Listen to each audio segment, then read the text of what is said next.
Hi hello friends, അർച്ചന ചേച്ചി LLB സീരിയലിന്റെ ഏറ്റവും പുതിയ അടിപൊളി വിശേഷങ്ങളിലേക്ക് എല്ലാവർക്കും സ്വാഗതം. അങ്ങനെ അർച്ചനയും ജെകെയും ഫോണിൽ സംസാരിക്കുമ്പോൾ സുമിത്ര ടീച്ചർ അങ്ങോട്ട് വരുന്നുണ്ട്. ജസ്റ്റിസ് മഹാദേവൻ സാർ ഇടപെട്ട് മധുബാലയും ജയകൃഷ്ണനും തമ്മിലുള്ള പ്രശ്നങ്ങളെല്ലാം പരിഹരിച്ച വിവരം ടീച്ചർ അർച്ചനയെ അറിയിക്കുന്നു. അവരിപ്പോൾ വളരെ സന്തോഷത്തിലാണ്. ഇത് കേട്ട അർച്ചനയ്ക്കും ഒരുപാട് സന്തോഷമാവുകയാണ്. തുടർന്ന് മധുബാലയും അർച്ചനയോട് ഫോണിൽ സംസാരിച്ച് നന്ദി പറയുന്നു. ഇവിടെ ആത്മഹത്യക്ക് ശ്രമിച്ച് കാലൊടിഞ്ഞ് സോഫയിൽ ഇരിക്കുകയാണ് മഞ്ജു.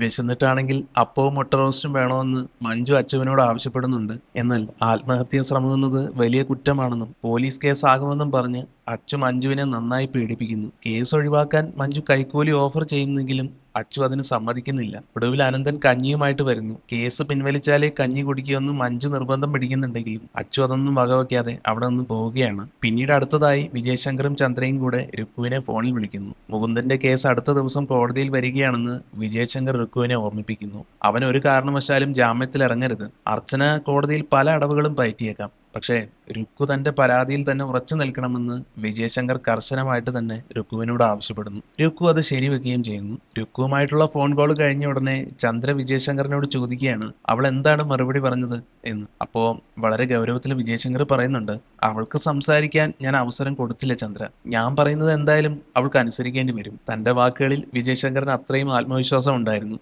എന്നാൽ ഇപ്പുറത്ത് സീൻ നേരെ തലതിരിഞ്ഞാണ് നിൽക്കുന്നത്. വിജയശങ്കർ പറഞ്ഞതൊന്നും രുക്കു തലക്കകത്തോട്ട് എടുത്തിട്ടേയില്ല. അവള് വളരെ കൂളായി പാട്ടും കേട്ട് നടക്കുകയാണ്. ആ സമയത്ത് അച്ചു അങ്ങോട്ട് വരുന്നുണ്ട്. വന്ന ഉടനെ തന്നെ അച്ചു ചോദിക്കുന്നത് മുകുന്ദേട്ടൻ എവിടെയുണ്ടെന്ന് നിനക്ക് അറിയാമോ എന്നാണ്. കേട്ട ഉടനെ രുക്കു കളിയാക്കിക്കൊണ്ട് ചോദിച്ചു, അതെന്താ മുകുന്ദേട്ടൻ ജയിലിൽ ചാടിയോ എന്ന്. അച്ചുവിന് അത് കേട്ട് ദേഷ്യം വരികയാണ്. മുകുന്ദൻ ഇത്രയും ദിവസം ജയിലിലായിട്ടും നീ എന്താണ് അത് അന്വേഷിക്കാതിരുന്നതെന്ന് അച്ചു ദേഷ്യത്തോട് ചോദിക്കുമ്പോൾ രുക്കു കൃത്യമായിട്ടുള്ള മറുപടി നൽകുന്നുണ്ട്. റിമാൻഡിൽ കിടക്കുന്ന ഒരാളെ പറ്റി ഞാൻ എന്ത് ചോദിക്കാനാണ്? സ്വന്തം കയ്യിലിരിപ്പ് മോശമായതുകൊണ്ടല്ലേ അയാൾക്ക് ഈ അവസ്ഥ വന്നത്. ഏതായാലും ഇത് കേൾക്കുന്ന അച്ചു കേസ് പിൻവലിക്കാൻ ഞാൻ നിന്നോട് നിർബന്ധിക്കില്ലെന്ന് പറയുമ്പോൾ രുക്കു അടുത്ത ബോംബ് പൊട്ടുകയാണ്. നാളെ ജയിലിൽ പോയി എനിക്ക് മുകുന്ദേട്ടനെ ഒന്ന് കാണണം. ഒരു കാര്യം പറയാനുണ്ട്.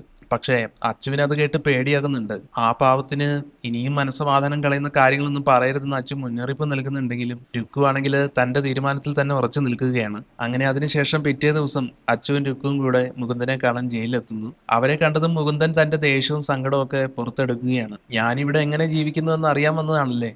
ഇവിടെ പത്രവും ഭക്ഷണവും ഒക്കെ കൃത്യമായി കിട്ടുന്നുണ്ട്. പക്ഷേ ശിക്ഷിക്കപ്പെട്ടാൽ ജയിൽ വസ്ത്രമിട്ട് കഷ്ടപ്പെടേണ്ടി വരും. പീഡന കേസായതുകൊണ്ട് തടവും പിഴയും ഉറപ്പാണ്. വിജയശങ്കർ എന്നെ അകത്താക്കാൻ എല്ലാ അടവും പയറ്റുന്നുണ്ടെന്ന് എനിക്കറിയാം. ഇങ്ങനെയെല്ലാം തകർന്ന് സംസാരിക്കുന്ന മുകുന്ദനോട് വളരെ ശാന്തമായിട്ടാണ് രുക്കു സംസാരിക്കുന്നത്. എന്നിട്ട് ആരും പ്രതീക്ഷിക്കാത്ത ഒരു വമ്പൻ ട്വിസ്റ്റ് അവൾ ആ സമയത്ത് പുറത്തുവിടുന്നു. കോടതി നടപടികൾ മുന്നോട്ട് പോയാലല്ലേ ശിക്ഷ കിട്ടുകയുള്ളൂ. ഞാൻ ഈ കേസ് പിൻവലിക്കാൻ തീരുമാനിച്ചു. കേസിൽ നിന്ന് പിന്മാറുന്ന കാര്യം ഞാൻ നാളെ കോടതിയിൽ എഴുതി ഒപ്പിട്ട് നൽകും. രുക്കുവിന്റെ ഈ അപ്രതീക്ഷിത മറുപടി കേട്ട് മുകുന്ദനും അച്ചുവും ഒക്കെ വിശ്വസിക്കാനാവാതെ ആകെ ഷോക്കായി അന്തം വിട്ട് നിൽക്കുകയാണ് കേട്ടോ. നീ ഈ പറയുന്നത് സത്യമാണോ എന്ന് അച്ചു അത്ഭുതത്തോടെ ചോദിക്കുമ്പോൾ മുകുന്ദനും രുക്കു പറഞ്ഞൊന്നും വിശ്വസിക്കാൻ കഴിഞ്ഞിട്ടില്ല. ഇതെന്നെ പറ്റിക്കാൻ വേണ്ടി പൂച്ച എലിയെ കളിപ്പിക്കുന്ന പോലത്തെ എന്തോ നമ്പറാണ്. കോടതിയിൽ ചെന്നാൽ ഇവള് മൊഴി മാറ്റി പറയുമെന്ന് മുകുന്ദൻ സംശയിക്കുന്നു. എന്നാൽ നമ്മുടെ രുക്കു ആണെങ്കിൽ വളരെ സങ്കടത്തോടെ കാര്യം വ്യക്തമാക്കുകയാണ്. ഞാൻ നിങ്ങളെ ചതിക്കുകയല്ല, സത്യമായിട്ടും കേസ് പിൻവലിക്കുകയാണ്. ഞാൻ തരാമെന്ന് പറഞ്ഞ ആ സമ്മാനം ഇതാണ്. എന്നാൽ ഇത് കേൾക്കുന്ന മുകുന്ദൻ പെട്ടെന്നിങ്ങനെ മനസ്സ് മാറാൻ എന്താണ് കാരണമെന്ന് ചോദിക്കുമ്പോൾ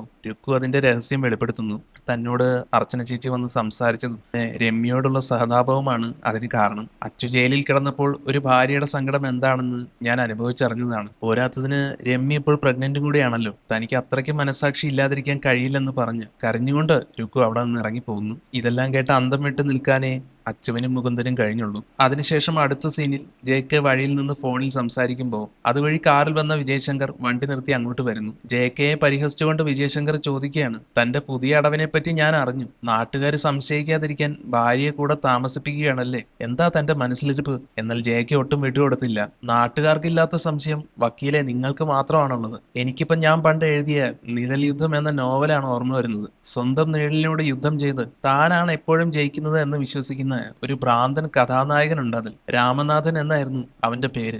ആ നോവൽ ഞാൻ ഇപ്പോഴാണ് എഴുതുന്നതെങ്കിൽ ആ കഥാപാത്രത്തിന് വിജയശങ്കർ എന്ന് പേരിട്ടേൻ. ഇത് കേട്ട് കലിപ്പായ വിജയശങ്കർ ആകട്ടെ കൂടുതൽ ഓവറായാൽ പല്ല് ഞാൻ താഴെ ഇടുമെന്ന് ഭീഷണിപ്പെടുത്തുകയാണ്. എന്നിട്ടും ദേഷ്യം മാറാതെ മധുബാലയെ കൂടെ കൂട്ടിയതിന് പിന്നിലെ തന്ത്രം എന്താണെന്ന് വിജയശങ്കർ വീണ്ടും ചോദിക്കുന്നു. എന്നാൽ ആ സമയത്താണ് കേട്ടോ അങ്ങോട്ടേക്ക് മധുബാല വരുന്നത്. വന്ന ഉടനെ മധുബാല വക്കീലിന് നല്ല ഒന്നാന്തരം മറുപടി കൊടുക്കുന്നുണ്ട്. ഇവിടെ ഒരു തന്ത്രവുമില്ല വക്കീലെ, എന്നും തന്ത്രങ്ങൾ മെനഞ്ഞിട്ടുള്ളത് നിങ്ങളാണ്. ഇത് കേൾക്കുന്ന വിജയശങ്കർ ആകട്ടെ ജെ കെയെ കണ്ണടച്ച് വിശ്വസിക്കരുതെന്ന് വീണ്ടും മുന്നറിയിപ്പ് നൽകുമ്പോൾ മധുബാല അതിനും മറുപടി നൽകി. പറഞ്ഞു തന്നതിന് നന്ദി, ഞാൻ ശ്രദ്ധിച്ചോളാം. പക്ഷേ എനിക്കും വക്കീലിനോട് ഒരു കാര്യം പറയാനുണ്ട്. ഈ വഴിയിൽ കാണുമ്പോഴൊക്കെ എന്റെ ഭർത്താവിന് നേരെ തട്ടിക്കയറുന്ന ഈ പരിപാടി ഉണ്ടല്ലോ, അതങ്ങോട്ട് നിർത്തിയേക്കണം. മറ്റുള്ളവരുടെ സ്വകാര്യതയിലേക്ക് ഒളിഞ്ഞു നോക്കാതെ സ്വന്തം കുടുംബം നോക്കി ജീവിക്കാൻ നോക്ക് സാറേ. അവിടെയും തീർന്നില്ല, മധുബാല അടുത്ത പണിയും കൊടുത്തു. വക്കീൽ സാറിനെ അപ്രതീക്ഷിതമായിട്ട് കണ്ടതല്ലേ, നമുക്ക് 3 പേർക്കും കൂടെ ഒരു സെൽഫി എടുത്താലോ എന്ന് ചോദിച്ച് മധുബാല ഫോൺ എടുക്കുന്നു. നാണം കേട്ട് ആകെ ദേഷ്യം വന്ന വിജയശങ്കർ അവിടെ നിന്ന് വേഗം സ്ഥലം വിടുകയാണ്. എന്തായാലും ഒടുവിൽ പറഞ്ഞതുപോലെ തന്നെ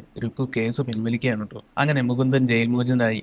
അർച്ചനയ്ക്കൊപ്പം സ്കൂട്ടിയിലും അച്ചുവും രുക്കുവും ഒപ്പം മറ്റൊരു വണ്ടിയിലുമായി എല്ലാവരും കൂടെ അമ്പാട്ട് വീട്ടിലേക്ക് തിരിച്ചെത്തുന്നു. അമ്പാട്ട് വീട്ടിലെത്തിയപ്പോൾ അർച്ചന മുകുന്ദനോട് പറയുകയാണ്, മുകുന്ദ നീ ആദ്യം അകത്തേക്ക് ചെല്ല്, എന്നെ പെട്ടെന്ന് കണ്ട് രമ്യ ഒന്ന് ഞെട്ടട്ടെ.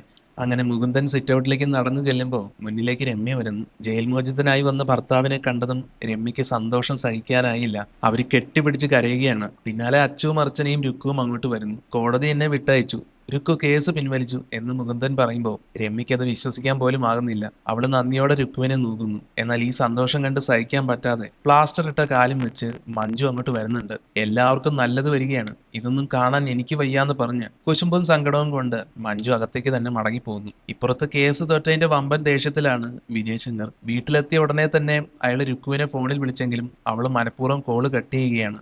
അവൾ മനഃപൂർവ്വം ഫോൺ എടുക്കാത്തതാണ് എന്ന് വിജയശങ്കർ ചന്ദ്രയോട് പറയുമ്പോൾ ചന്ദ്രയാണെങ്കിൽ അല്ലെങ്കിലും ഫോൺ എടുത്തിട്ട് അവൾക്ക് എന്താണ് പറയാനുള്ളത്? നമ്മളെ വിളിച്ചപ്പോൾ കേസ് പിൻവലിക്കില്ലെന്ന് അവൾ ഉറപ്പൊന്നും തന്നിരുന്നില്ലല്ലോ. അവളെ നമ്മളെ കരുതി കൂട്ടി ചതിച്ചതാണ്. എന്നിട്ട് ചന്ദ്ര വിജയശങ്കറിന് നേരെ തിരിയുന്നു. അല്ല അതിരിക്കട്ടെ, ഇന്ന് കോടതിയിൽ നിങ്ങൾ എന്തെടുക്കുകയായിരുന്നു എന്ന് ചോദിക്കുമ്പോൾ വിജയശങ്കർ തന്റെ ഭാഗം ന്യായീകരിക്കാൻ നോക്കുന്നുണ്ട്. കോടതി നടപടികൾ തുടങ്ങിയ ശേഷമാണ് രുക്കു വരുന്നത്. അവൾ വളരെ തിരക്കിലായിരുന്നു. എന്നെ ഒന്ന് തിരിഞ്ഞു നോക്കാൻ പോലും അവൾ തയ്യാറായില്ല.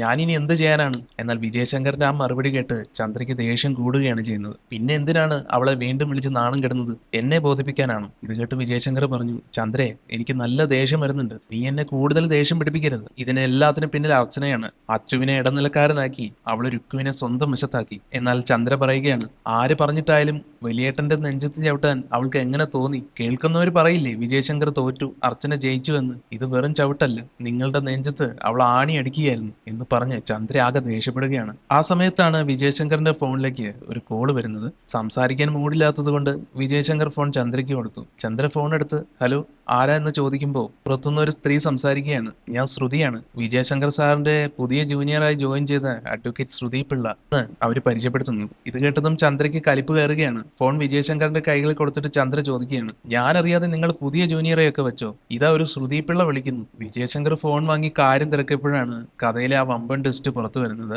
ശ്രുതി പറയുകയാണ്, സാർ എനിക്കൊരു രഹസ്യ വിവരം കിട്ടിയിട്ടുണ്ട്. സാറ് ലീഗൽ അഡ്വൈസറായ ആ ENK കമ്പനിയിൽ ഞാൻ പണ്ട് വർക്ക് ചെയ്തിട്ടുള്ളതാണ്. അവിടെയുള്ള വിശ്വസ്തരായ ചിലരിൽ നിന്ന് എനിക്ക് അറിയാൻ കഴിഞ്ഞത് ആ ലീഗൽ അഡ്വൈസർ സ്ഥാനത്ത് നിന്ന് സാറിനെ മാറ്റാൻ കമ്പനി ആലോചിക്കുന്നു എന്നാണ്. ഇത് കേട്ടതും വിജയശങ്കറിന്റെ കാൽ കീഴിലെ മണ്ണൊലിച്ചു പോയി. ഇത് എവിടുന്ന് കിട്ടിയ വാർത്തയാണെന്ന് വിജയശങ്കർ പരിഭ്രമത്തോടെ ചോദിക്കുമ്പോൾ വളരെ രഹസ്യമായ കാര്യമായതുകൊണ്ട് സോഴ്സ് വെളിപ്പെടുത്താൻ കഴിയില്ലെന്നും സാറിനെ ഒന്ന് ഓർമ്മിപ്പിച്ചു എന്ന് മാത്രമേ ഉള്ളൂ എന്നും ശ്രുതി പറയുന്നു. അങ്ങനെ ആകെ തകർന്നു പോയ വിജയശങ്കർ ആകട്ടെ ഫോൺ കട്ട് ചെയ്യുന്നു. മുഖഭാവം കണ്ട് പേടിച്ച ചന്ദ്ര എന്താണ് ഉണ്ടായതെന്ന് തിരക്കുമ്പോൾ വിജയശങ്കർ ആ ഞെട്ടിക്കുന്ന വിവരം പങ്കുവെക്കുന്നു. ENK കമ്പനിയുടെ ലീഗൽ അഡ്വൈസർ സ്ഥാനത്ത് നിന്ന് എന്നെ ഒഴിവാക്കാൻ പോകുന്നു എന്നൊരു വാർത്തയുണ്ട് ചന്ദ്രേ. എന്തായാലും കേസ് തോറ്റതിന് പിന്നാലെ ജോലി കൂടെ പോകുമെന്നറിഞ്ഞ് ചന്ദ്രയും വിജയശങ്കറും ആകെ തരിച്ചു നിൽക്കുന്നതോടെയാണ് ഇന്നത്തെ എപ്പിസോഡ് അവസാനിക്കുന്നത്. അപ്പോൾ വീഡിയോ ഇഷ്ടപ്പെട്ടാൽ ലൈക്ക് ചെയ്യുക, അതുപോലെ ചാനൽ ഒന്ന് സബ്സ്ക്രൈബ് ചെയ്ത് സപ്പോർട്ട് ചെയ്യുക. താങ്ക്